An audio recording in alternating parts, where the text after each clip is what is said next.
to the book of 2 Chronicles chapter 29 and verse 11. Hallelujah.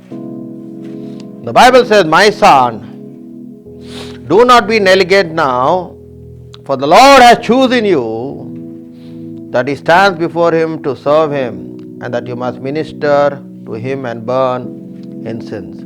My son, do not be negligent now, for the Lord has chosen you to stand before him to serve him, and that you must minister to him and burn incense. Hallelujah. And let us see into Deuteronomy chapter 7 and verse 6. What does it say? In Deuteronomy chapter 7 and verse 6, he says clearly, "For you are a holy people to the Lord your God. The Lord your God has chosen you to be a people for himself, a special treasures above all the people on the face of the earth." Hallelujah. That's what the Bible says clearly. And here the Lord is telling, do not be negligent, my son, for the Lord has chosen you, that you may minister to him and that you may burn incense to him. Hallelujah. And here in Deuteronomy chapter 7 verse 6 it says, "For you are a holy people to the Lord your God. The Lord has chosen you to be a people for himself." For himself you are being chosen. You are being chosen for him. Hallelujah. That's why in the Gospel of John chapter 15 verse 16 he says, "You have not chosen me, but I have chosen you, that you may go and bear fruit." Hallelujah. Now you say, "Oh, I choose God, I choose God." Many people, "Oh, I choose God, I choose." No, you didn't choose God. God is the one who chose you. Hallelujah. And that's why the Bible says in Matthew chapter 22 verse 14 it says, "For many are called, but only few are chosen." Everyone are called, because salvation is open for the whole entire world, but not everyone is chosen. Thus way Jesus Christ chose only the 12 disciples. Twice he chose. In the Gospel of Matthew chapter 10 verse 1 he says, he calls the 12 disciples, he chosen them, he gave them power over every sickness and every disease. If you look into Luke chapter 10 verse 1, he called the 70 and he gave them power and authority to cast out demons and to heal the sick. That's what the Bible. So who chooses? Because in John 15:16 the Bible says, "I have chosen you." Jesus is telling that. "I have chosen you, not you have chosen me." So that's way today you may be the chosen one from your family, among your siblings. Like see, I told you about David. David had many brothers, but among David's brother, it was only David who was chosen to be king. Why? Because it was ordained by God. Because God is the one who chooses you, not people. But whereas Saul was chosen by the people. Why? Because the people were frustrated when they look at the Gentile kingdom and they wanted a king. They said, "Oh, we want a king that they may rule over us and that we be subjects to them and we do this." And then to God said, you know what he says? "I will be a king, I will rule over you." But they said, "No, we don't want you, we want a king, we want a king, we want a king." They cried unto God. That's when God chosen who? King Saul from the tribe of Benjamin. But was it the choice from God? No, because people asked for a king. But whereas David was chosen by God. Hallelujah. That's why when Jesse brought all his sons before the prophet Samuel, thinking that the Lord will choose one of those sons because they served in the army of King Saul. But what happened? All of them were rejected, because it is not man's choice, it is God's choice. It is God's choice. Hallelujah. That's why even in during the sons of David, it was God's choice for Solomon to be king. Though Adonijah declared when David was on his sick bed, he created people all around him and declared, "I am king, I am king, I am king." And who came to know about that? It went into the years of Bathsheba and Nathan the prophet. But where is this fellow? When he saw that the father is on the sick bed, he went and called some people, and what he did, he is proclaiming himself to be king. So Nathan the prophet went to David on a sick bed and he says, this is what your son is doing. And immediately David had to come out from a sick bed, and David, because he was still king, he was still alive, he declared who? Solomon to be king. Why? Because the choice was Solomon from God, my brother and sister in Christ. And that's why today you may be the choice among your family. Among your brother and sister, you may be the chosen one. That's why he has saved you. He has saved you not that because you're very good, because you're very intelligent, because I'm very nice, that's why God chose me. No, none of that works. He has chosen you, my brother and sister. If you think that, remove that from your mind, because it's God who chooses you. Hallelujah.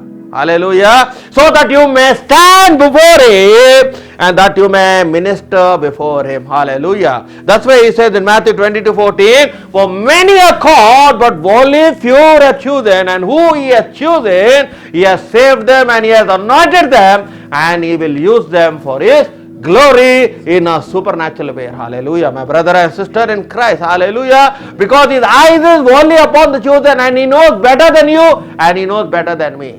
That's why you got saved among your family. That's why you're going through a lot of problems, you're going through a lot of trials, you're going through a lot of persecution. Why? Because you're the chosen one. Hallelujah. And who hates you? The devil hates you. Why? Because you're the choice of God.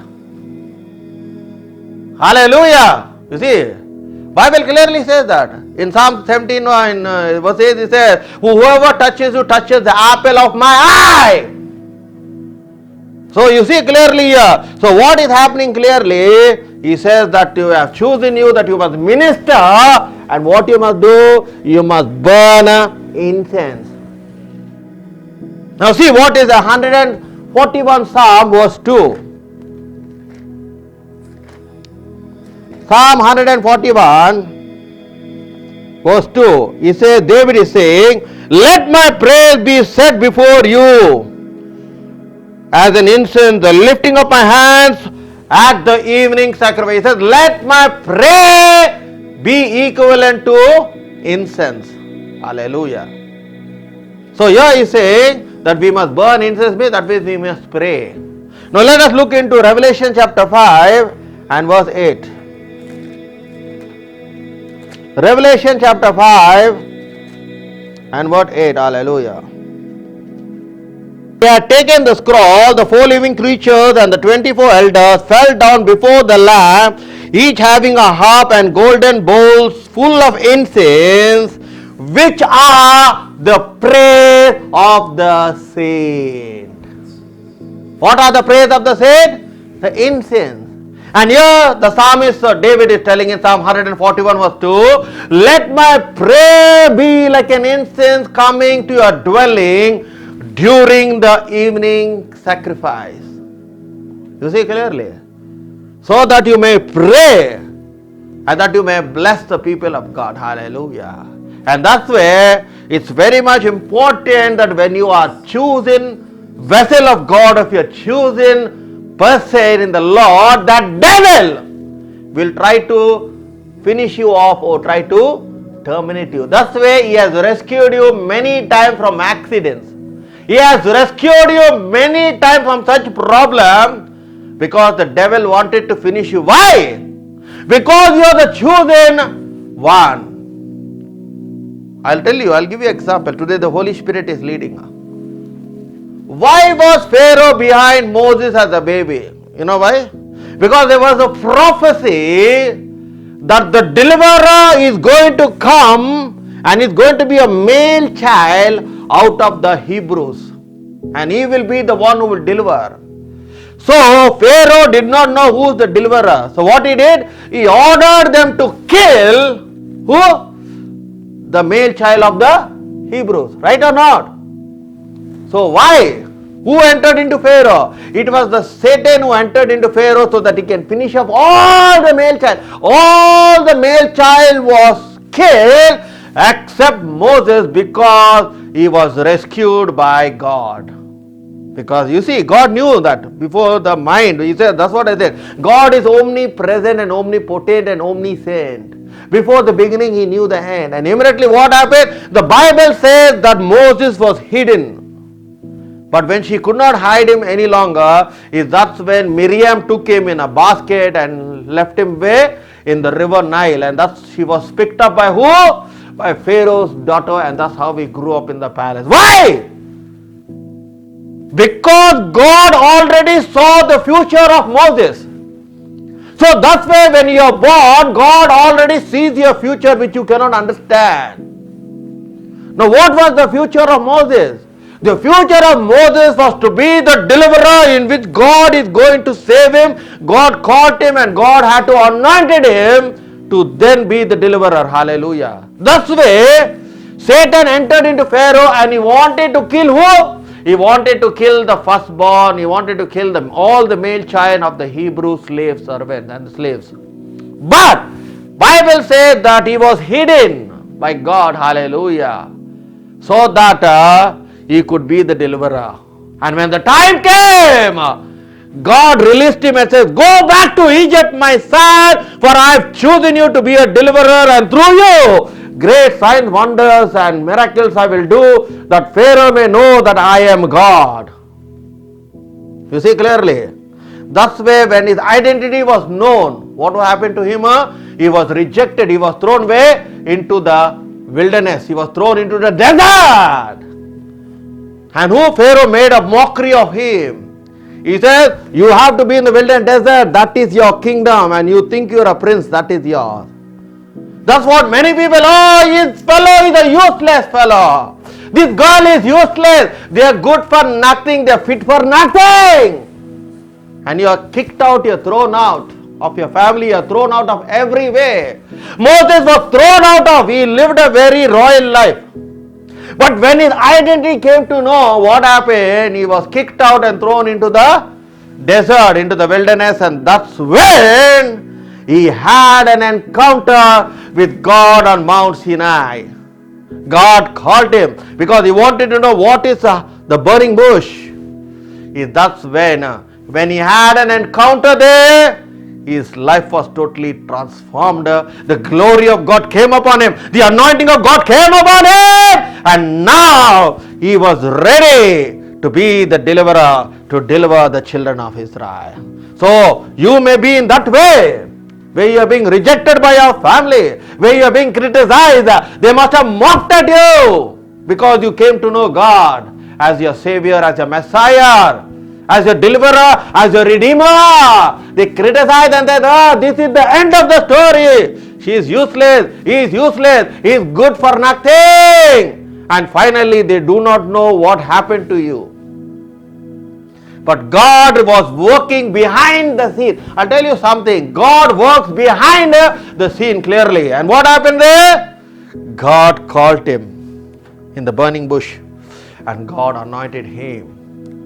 You see clearly, I'm telling you, if you have been chosen by God, the devil will be behind you. And finally, God was able to deliver the entire Israelites through a single man, and that was Moses. You know why? Because when God chooses you, He does not choose in numbers. He doesn't want many people. He wants only one person who's ready to obey Him, to do what He tells you. Through that one person, He can deliver an entire country, a nation or community. He can deliver. And that's how He was able to deliver the whole of the Israelites. Through who? Through Moses. What I told you before, if you are a chosen person, who is behind you? Satan is behind you. And who's the next person? Who's the next person? The next person who was again behind was Jesus when he was a baby. Okay? And what is the prophecy now? The prophecy was given, and Herod came to know of the prophecy that a male child is going to be born, and through that he will redeem them of all their sin. That's where Moses was chosen to deliver them out of slavery, but whereas Jesus Christ was born to deliver us of our sin. So what happened again? Herod did not know. But prophecy is given again that among the Jews there is going to be a king. So Herod thought, if I am a king, who is going to be another king? Who else can be a king? But the prophecies were told that there is going to be a king from the tribe of David. And he is going to come, he is going to rule with the scepter in his hand, and he will deliver them out of their sinful nature. Now Herod, again Satan entered into him. He is killing all the male child of the Jews. You see, I am telling you, what I am trying to tell you, I am saying if you are chosen by God, the devil is always behind you. So then what happened now? Joseph was warned in a dream to take the mother and the child and to flee to where? To Egypt. Because what you need to understand, if you see in the book of Hosea, chapter 11 verse 1, I think it is. The prophecy of Jesus Christ. It says 11 verse 1, when Israel was a child, I loved him, and out of Egypt I have called my son. So where was Jesus taken? Jesus was taken to Egypt by a divine intervention of the angel of the Lord, and warned Joseph in a dream and says, take the mother and the child, for Herod had determined to kill the child. And who he wanted to kill? He wanted to kill Jesus. But he was warned. And when did they come back again? Is when Herod died. You see. And why? Because there is a prophecy, and Jesus says, out of Egypt I have called my son. That's what I tell you something, my brother and sister in Christ. That if you have been chosen by God, the devil is at your neck, ready to finish you, ready to terminate you. But God will not give you into the hands of the wicked. The Lord will not give you into the hands of the devil. He says, for there are many affliction of the righteous, but he delivers them all from troubles. None of his bones shall be broken. Bible says, I'm not telling you, I will show you what it says, the Bible clearly. So what happened clearly? Herod, when he died, Jesus came back. Hallelujah. You see clearly? Because God had a great plan in his son that he may redeem the world. And just like Jesus, that's what clearly. See, whatever devil will use a person, God will change it and use it for his glory. That's what happened in the life of even Paul. Paul is the same person who was jealous for the laws of his father, the Torah. What he said, he went and took letters from the scribes and he persecuted who? The Christians, because they believed in the name of Jesus. Yes or not? Bible says Paul's a big testimony.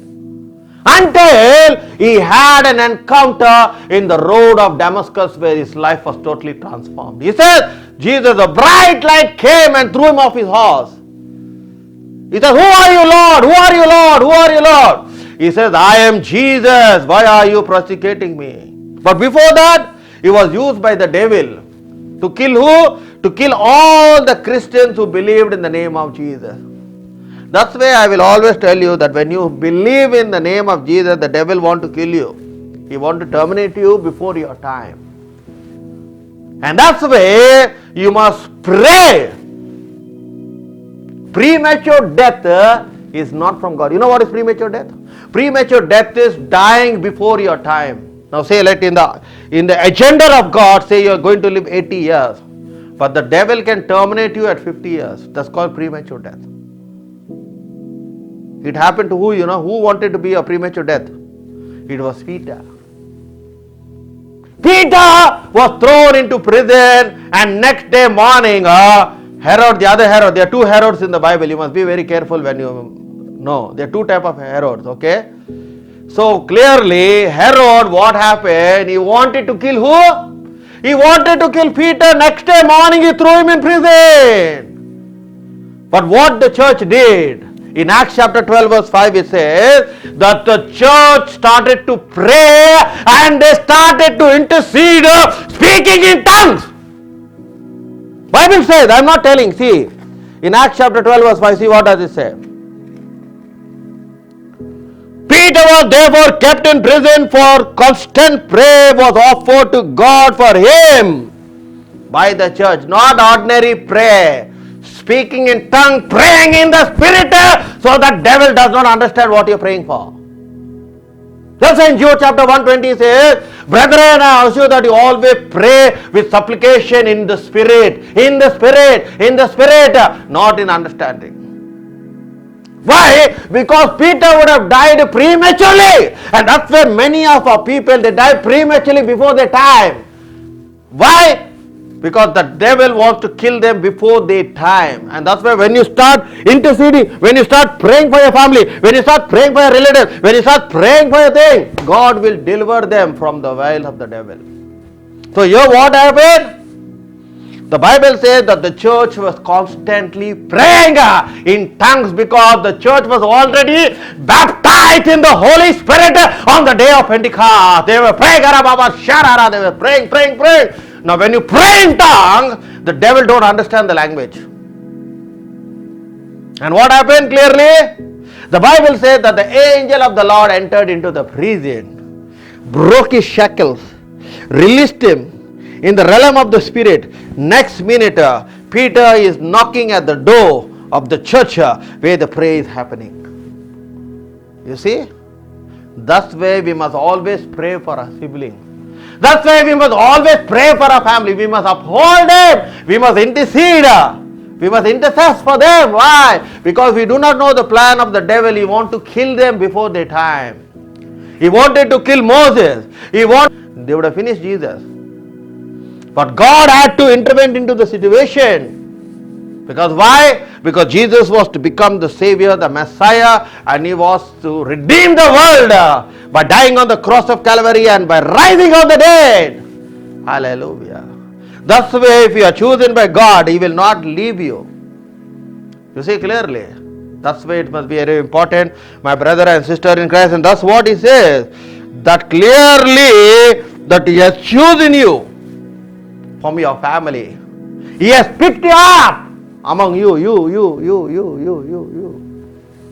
That's why when He picked up the 12 disciples, He did not go to the University of Jerusalem and said, hey professor, can you give me the most brilliant and most brainy fellow who's very intellectual that I make them the disciples? Because I am Jesus, I came to give salvation, I want to choose the best of intellectual. But when you go for an interview, they will ask which fellow is very brainy. They will go to the university, so they will go to the college, and they say, can you please give me the list of the most intelligent people so that I take into my company?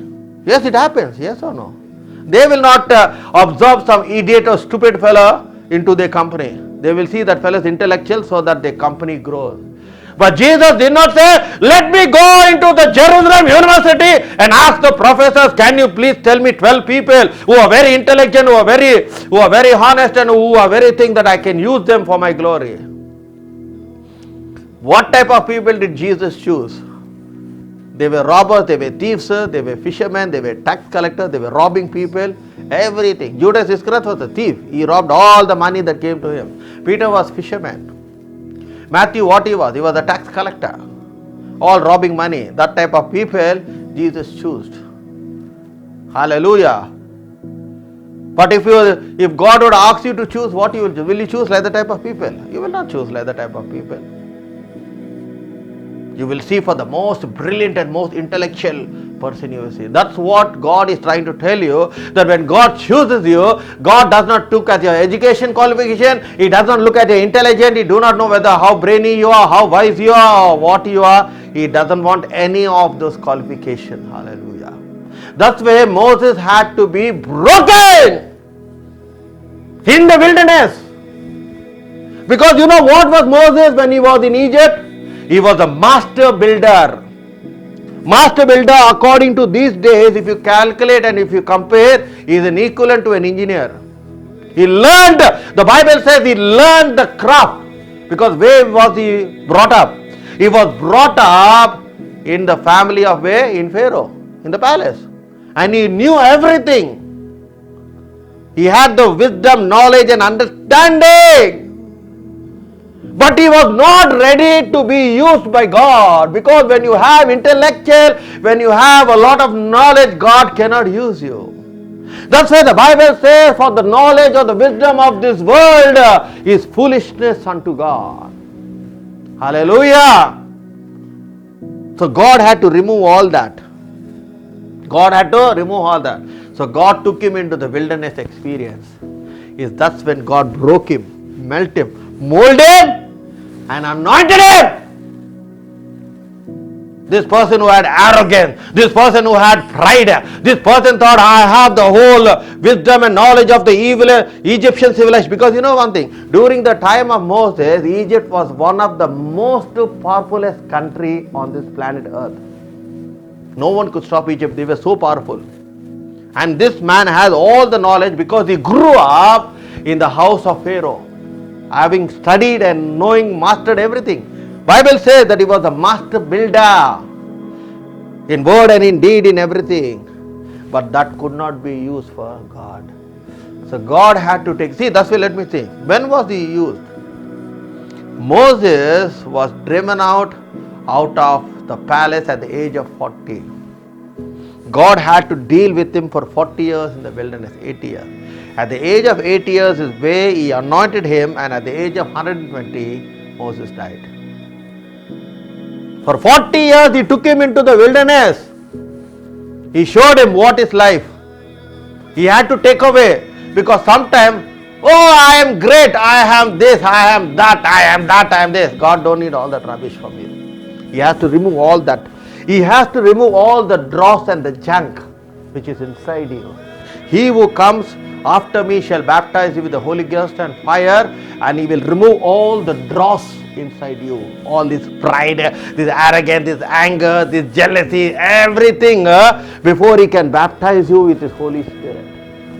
So he had to remove all those qualities which he did not like. In who? In Moses. And when Moses came down from Mount Sinai, he was a very humble man like this. God made him like that.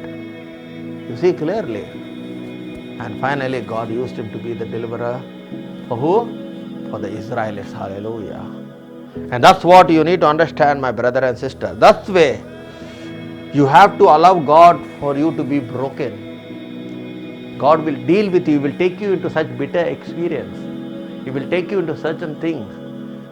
Till finally you say, Lord, if it's without you I can do nothing. When you totally depend upon God and says, Lord, it's only you, it's only you, it's only you can do, I can't do, I'm thinking, yes, that's when God will do a miracle in your life. But as long as you say, I will go with my power, I will go with my strength, I will go with my knowledge, I know this, I know that, I know this and that, God will just remain silent. You see clearly. So that's where Moses was allowing God to break him, melt him, mold him. Bible says he was such a humble person, not only in Egypt, in the world. Who's telling that? God is telling. In Numbers, I show you, sir, before I finish. In Numbers, verse 12.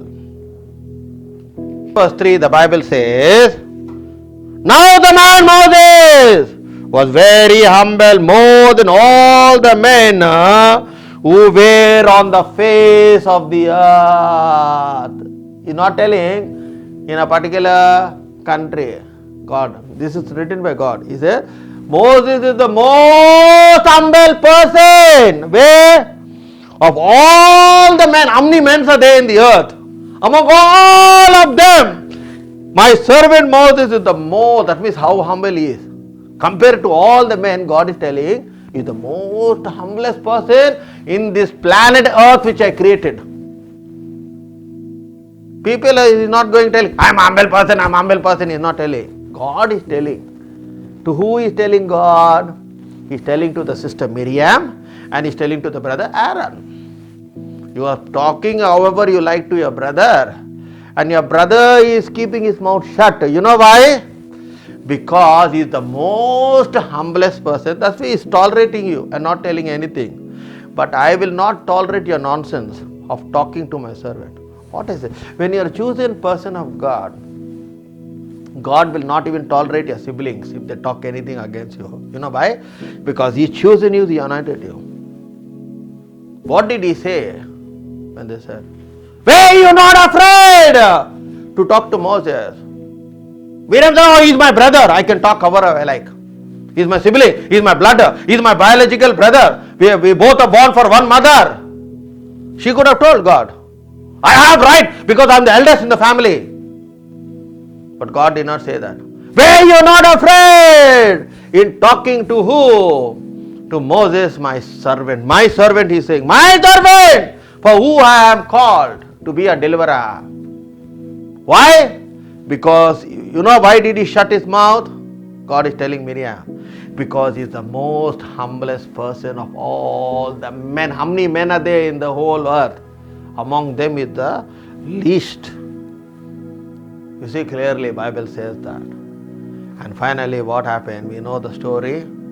That the anger of the Lord came upon Miriam and she became a leper because she had big mouth in talking. She had big mouth.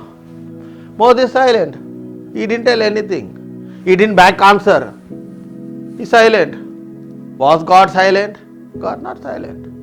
So God anger came upon Miriam. And why it came on Miriam and not Aaron? Because Miriam spoke the most, not Aaron. That's the problem here. We need to understand. And what happened clearly? Leprosy broke out and now Moses is crying. And the Lord, let her not be like a leper, the one who cannot come into you, the tabernacles of meeting. Please do. Then God again answered the prayer of Moses. And after 1 week, Miriam was again healed of a leprosy. Because in the Old Testament, leprosy is equivalent to sin. That's why in the New Testament, when you are a leper, you have to declare, I am a leper, I am a leper, I am a leper, I am a leper. Don't touch me, I don't touch me. They have to shout in those days, during the time of even Jesus and even in the Old Testament days. I am unclean, I am a leper, I am unclean, I am a leper, I am unclean. They have to shout. You see clearly. But here in the New Testament, the story is different. Jesus healed the 10 lepers when they came to him. Out of the 10 lepers, there is only one fellow who was grateful to God, came and gave glory to God. Other fellows ran away. See, that's what happened when people come to the church. They come for miracle, they come for healing, they come for breakthrough, they come for job, they don't come for Jesus. Once they get it, next day you don't see them in the church, they don't come to the church, they don't come nothing. Why? Because they got the healing, they got the deliverance, they got the miracle, they got the job, they got everything, they don't want Jesus. They didn't come for Jesus. So Jesus said, 10 people have been healed. Where are the 9? They ran away. One fellow came and gave glory to God. And who that person? He was a Samaritan, Bible says clearly. So that's how it is. When God chooses you, He anoints you, He saves you, and He uses you. That's why if you are an anointed person of God, if you are an anointed child of God, things may not be smooth. Why? Because the devil is always behind you. The devil is always trying to do things and mess up with your life.